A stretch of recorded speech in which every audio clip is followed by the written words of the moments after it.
stated that Max Verstappen has no chance of a podium finish in Las Vegas, citing the impressive strength of Mercedes W15. Meanwhile, Verstappen has been urged to stop complaining by a former F1 driver following his latest grievances about the Las Vegas GP schedule. In other news, Mercedes boss Toto Wolff has sharply criticized Red Bull's Christian Horner for refusing to support his wife, Susie Wolff, amid an ongoing FIA investigation.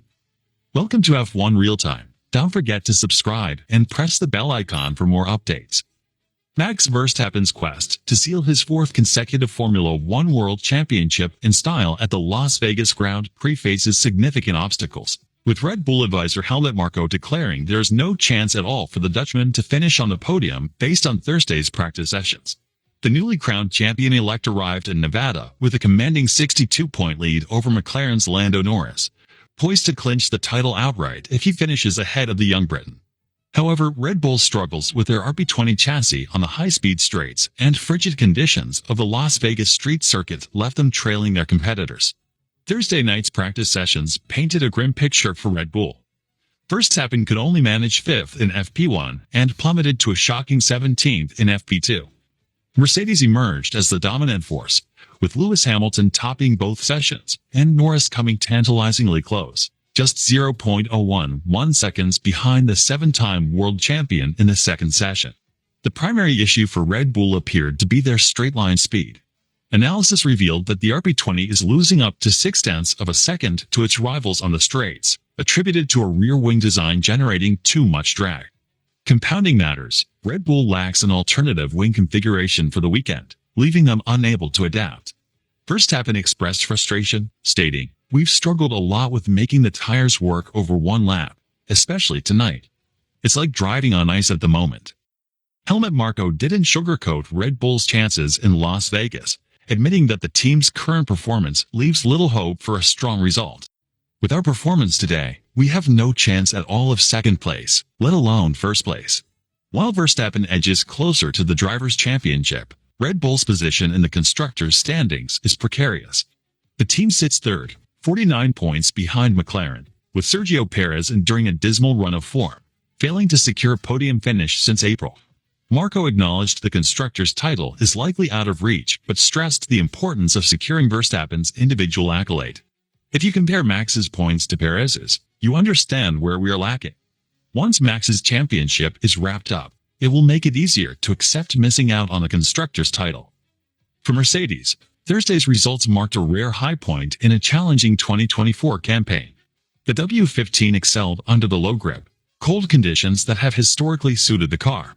However, team boss Toto Wolff remains cautious, acknowledging the unpredictable nature of track evolution.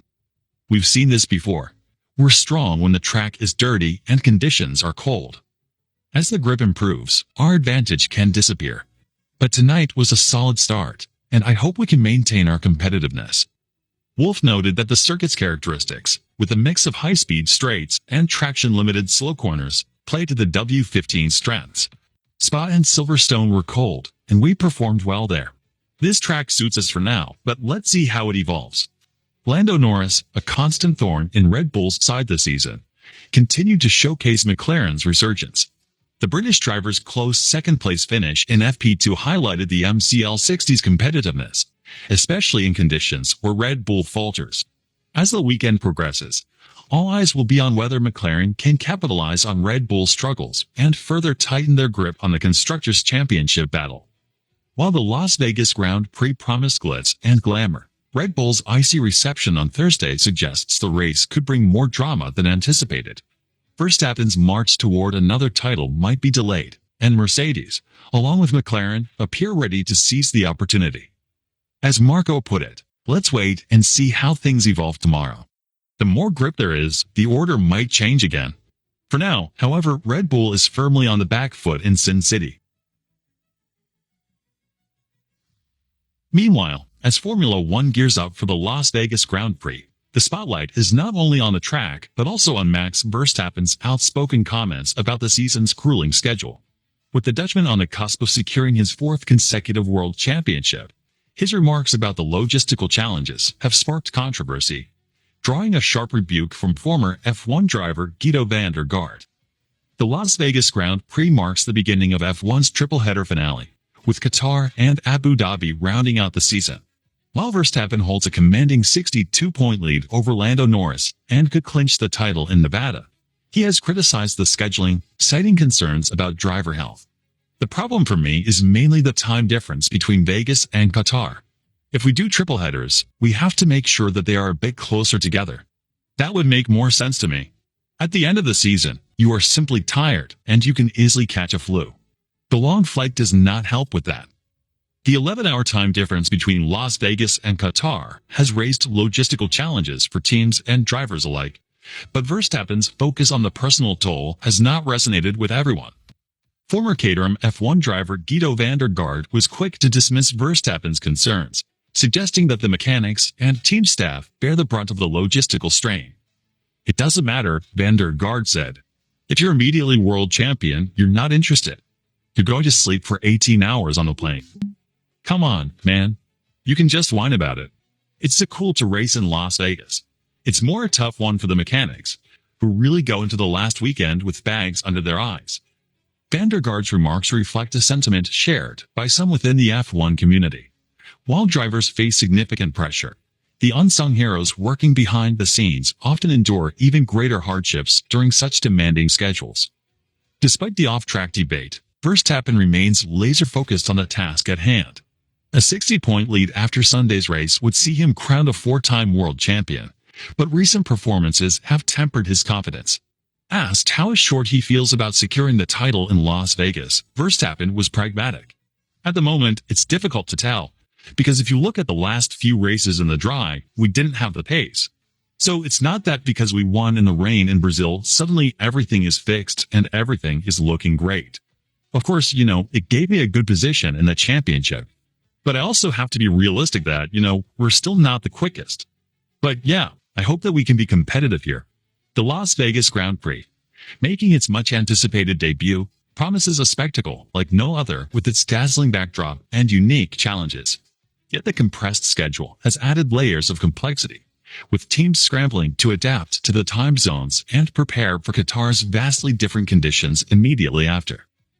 Meanwhile, Mercedes team principal Toto Wolff has revealed new details about the 2023 FIA investigation that embroiled both him and his wife, Susie Wolff, suggesting that Red Bull's Christian Horner was initially reluctant to join the other F1 team principals in a show of support. The investigation, launched over allegations of a potential conflict of interest, accused Susie Wolff of sharing sensitive information with her husband. As the managing director of the F1 Academy, Mrs. Wolff was alleged to have overstepped her role, but the claims were swiftly dismissed as baseless. Despite the investigation's abrupt conclusion, it left a lasting mark on the Wolff family, prompting an outpouring of solidarity from the F1 paddock save for Horner's initial hesitation. Speaking to media, Toto Wolff recalled the ordeal, expressing gratitude for the collective support but pointing out Horner's delay in endorsing the unified statement. "I can take lots of shit. I'm used to it. But if your wife is being dragged into a conflict she has nothing to do with and her reputation is immaculate, that's where the fun stops." The response was great. "I didn't make a single phone call to any team." Fred Vassar, Ferrari boss, took it into his hands and said, "This is just so unfair." From Gunther Steiner to James Vowles, everybody jumped onto this.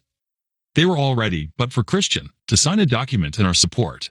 "As far as I understand it," he said, "I'm having my own Sky interview and I'm going to say I'm not part of it. I'm not signing the document." The other 9 teams said, "Fine," but obviously he was advised that wouldn't look great and he should be part of the statement. Wolff went on to detail Horner's efforts to modify the wording of the statement before ultimately signing it, a move that delayed the united front the paddock sought to present.